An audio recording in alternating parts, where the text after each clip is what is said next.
पांचवा कलमा कलमा दुख मैं प्यासा हूँ, उसकी तिलावत के लिए मिस्टर आशिर तमोथी कुरान की तिलावत करने में रहनुमाई करेंगे।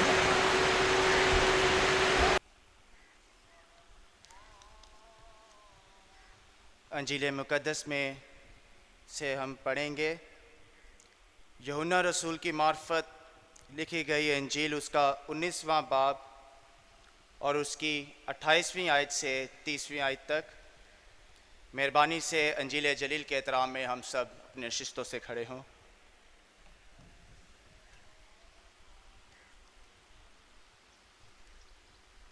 अट्ठाईसवीं आयत से यूँ शुरू होता है, इसके बाद जब यीशु ने जान लिया कि अब सब बातें तमाम हुईं ताकि नविश्ता पूरा हो तो कहा कि मैं प्यासा हूँ। वहाँ सिरके से भरा हुआ एक बर्तन रखा था, बस उन्होंने सिरके में भिगोए हुए स्पंज को जूफे की शाख पर रखकर उसके मुंह से लगाया। बस जब यीशु ने वो सिरका पिया तो कहा कि तमाम हुआ और सर झुकाकर जान दे दी। ये हमारे खुदावंद यीशु मसीह का अंजील बयान है। ऐ मसीह तेरी तारीफ़ हो। आमीन। जमात तशरीफ़ रखे।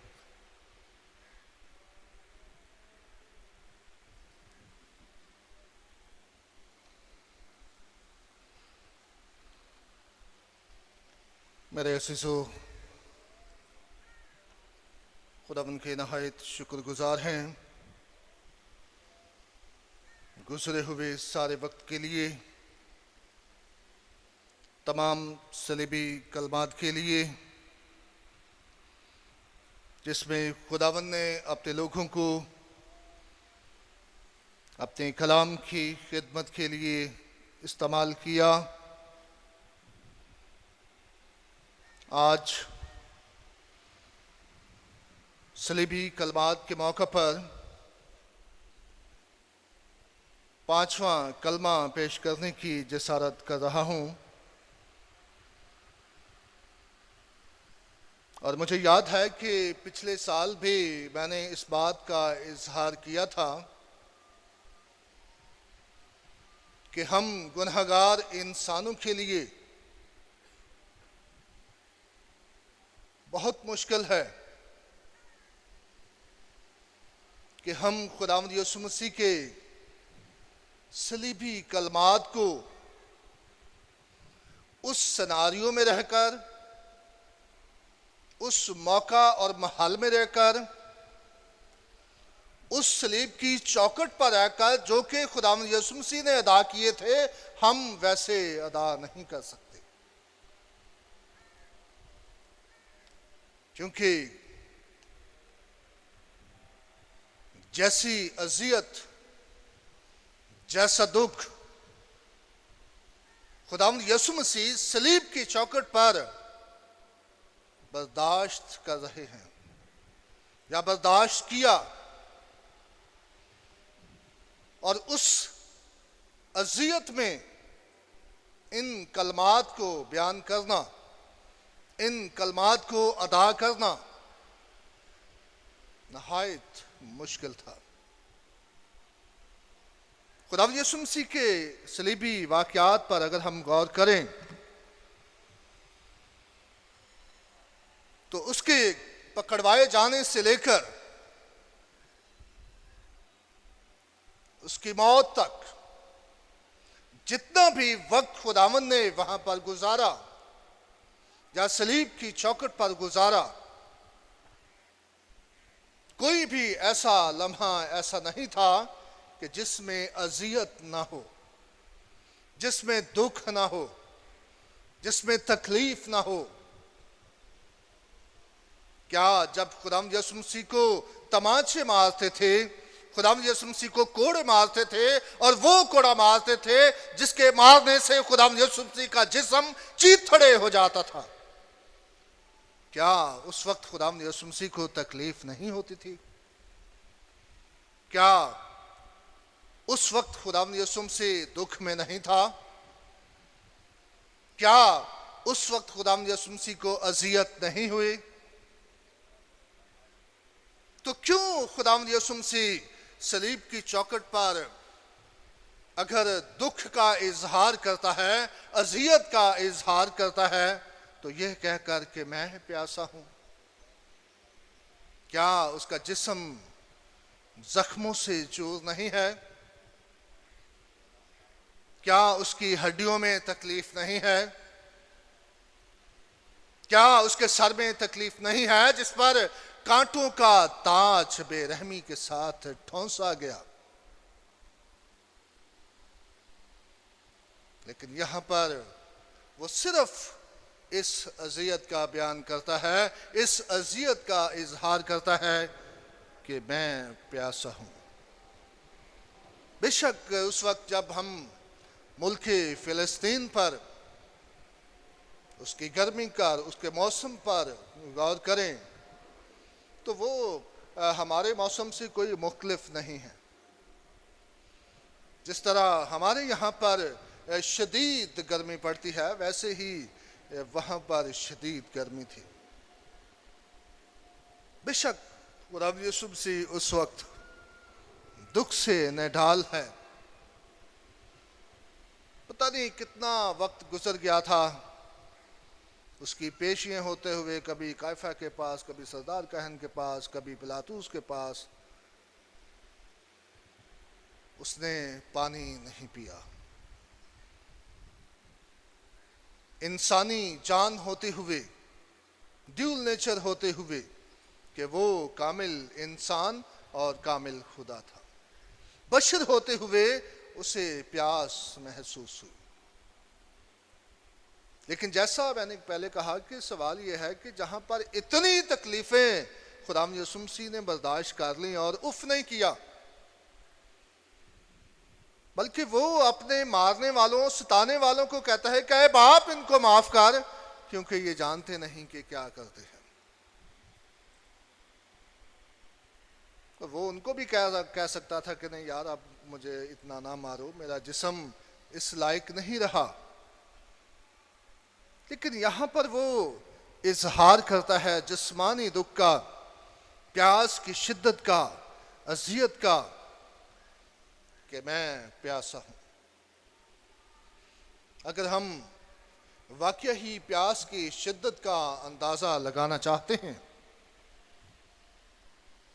तो फिर हमें थोड़ी देर के लिए उस वाकया पर गौर करना होगा। मुकद्दस लूका की अंजील उसका 16वां बाब और उसकी 24वीं आयत में अमीर शख्स और लाजर का जिक्र मिलता है। और वो अमीर शख्स पाताल में सड़ता है और खुदावंद के कलाम में ये बात लिखी मिलती है कि प्यास की शिद्दत या पानी की ज़रूरत जो है वो उसकी शिद्दत का अंदाज़ा आपको बताना चाहता हूँ। 24वीं आयत में लिखा है, 16वें बाब की मुकद्दस लूका की अंजील में, और उसने पुकार कर कहा, आए बाप अब्राहम, मुझ पर रहम कर, लाजर को भेज के अपनी उंगली का सिरा पानी में भिगोकर मेरी जुबान तर करे, क्योंकि मैं इस आग में तड़पता हूं। आग में तड़प रहा है, उसकी जुबान खुश्क है, पानी के लिए तरसता है। और ये प्यास की शिद्दत का अंदाजा है कि जब इंसान को पानी की जरूरत होती है तो वो किस तरह पानी की एक बूंद के लिए तरसता है। क्या बाप अब्राहम उसको भेज कि अपनी उंगली पानी में डुबोकर मेरी जुबान तर करे। अंदाजा करें कि एक उंगली पानी में डुबोएंगे तो उससे कितना पानी जाता होगा। लेकिन वो पानी से प्यासा शख्स प्यास बुझाने के लिए उस एक कतरे के लिए भी प्यासा है। प्यास की शिद्दत को अगर हम देखें तो उस हिरनी से पूछे जो पानी के चश्मों में के लिए मारी मारी फिरती है, और जिसका जिक्र हमें खुदावंद के कलाम में भी मिलता है। अगर आप मेरे साथ ज़बूर 42 देखिए वहां पर लिखा है कि जैसे हिरनी पानी के नालों को तरसती है, वैसे ही ऐ खुदा मेरी रूह तेरे लिए तरसती है। मेरी रूह खुदा की, जिंदा खुदा की प्यासी है। और इसी तरह अगर प्यास की शिद्दत को पूछना चाहे तो वो हाजरा से पूछे, जो अपने लगते जिगर की प्यास बुझाने के लिए पानी की तलाश में दौड़े दौड़े फिरती है। और मेरे अजीजों, यहाँ पर अगर हम गौर करें तो वो हस्ती प्यासी है जो पानी को तख्लीक करने वाला है, जिसकी रूह पानी पर जुम्बश करती थी, जिसका बसेरा ही पानी पर था। अगर हम पैदाइश की किताब पर गौर करें तो वहां पर लिखा मिलता है कि खुदा की रूह पानी पर जुम्बश करती थी, जिसका ओढ़ना बछोना रहना पानी पर था, जिसने दरियाओं को, समुद्रों को, झीलों को, पानी के तमाम ज़खायर को तख्लीक किया। आज वो पानी की बूंद के लिए प्यासा है, आज वो पानी की बूंद के लिए तरसता है। आज वो चट्टान जो इस्राएल की प्यास बुझाती थी, आज वो चट्टान प्यासी है और वो कहती है कि मैं प्यासा हूं। क्यों? क्योंकि खुदावंद का कलाम सिखाता है कि वो नविश्ता पूरा हो जो कि खुदावंद यीशु मसीह की प्यास के बारे में लिखा गया था। अगर आप मेरे साथ देखें ज़बूर 69 और उसके 21वीं आयत में इस बात का जिक्र मिलता है,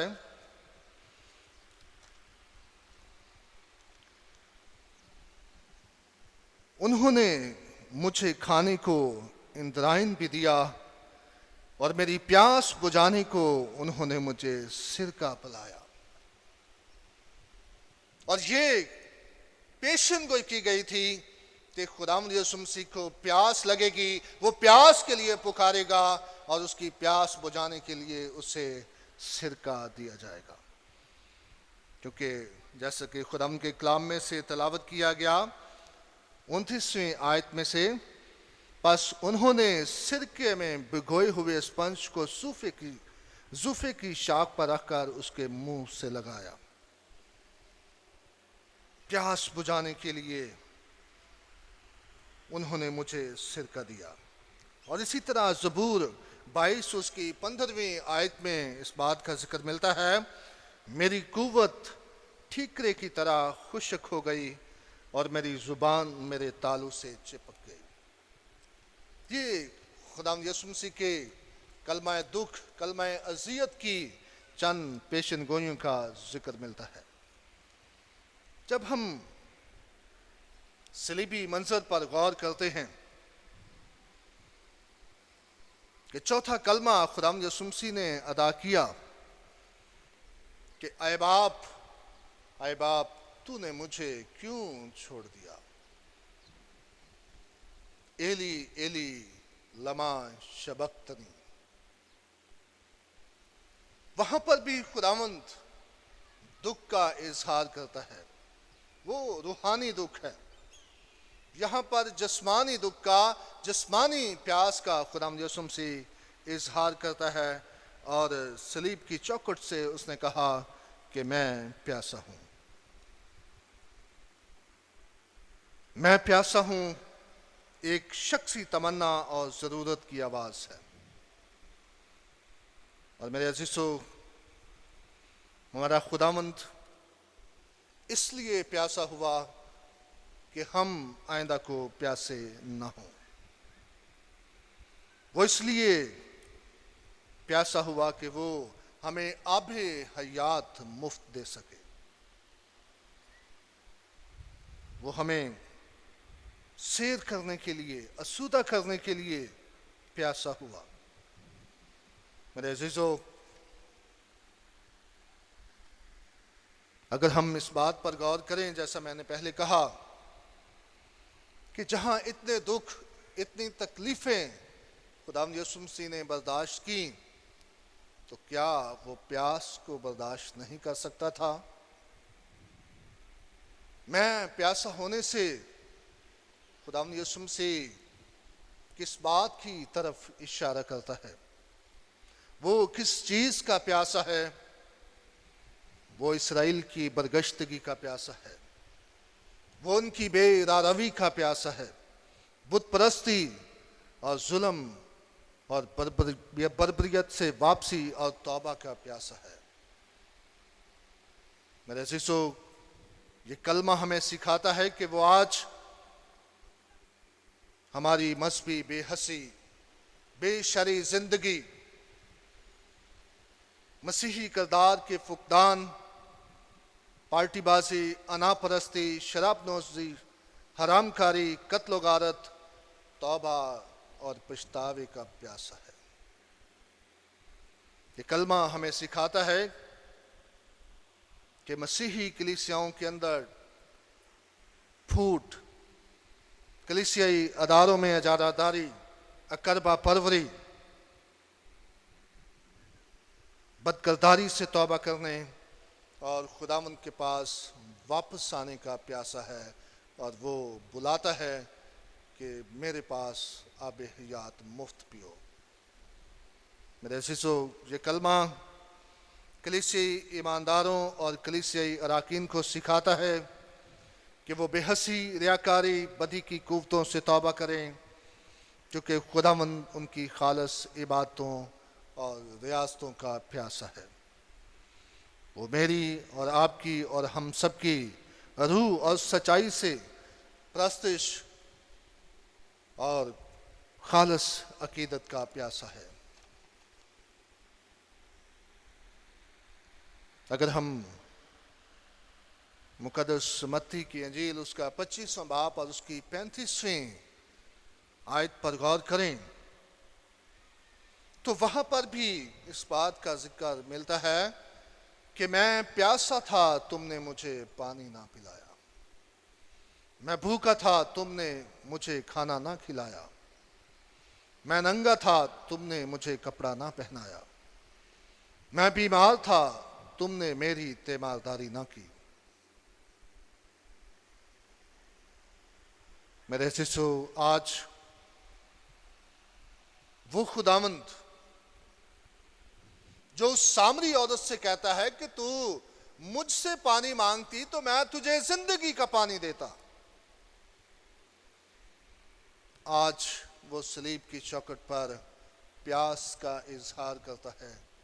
आज वो प्यासा है, आज वो हमारी मोहब्बत का, हमारी वापसी का, हमारी तौबा का, हमारी बहाली का जो कह रहे हैं, इससे हमारे खुदावन का दुख जो है उसका हमें पता चलता है, उसका इजहार जो कर रहे हैं वो दुख का अंदाजा हम कर सकते हैं। ये अल्फाज जो है ये एक सवालिया निशान, क्यों छोड़ दिया? सलामती के साथ और आका की पुकार क्या थी? छोड़ दिया, तूने मुझे क्यों छोड़ दिया? जब कोई किसी के ज्यादा करीब होता है, किसी से ज्यादा प्यार करता है, वो शख्स अगर बेरुखी करे या दुख दे या किसी बात पर नाराज हो तो कितना दुख होता है। जिसे इंसान चाहे, जिससे प्यार करे, वो अगर इस तरह का एटीट्यूड दिखाए तो दुख होता है, तकलीफ होती है।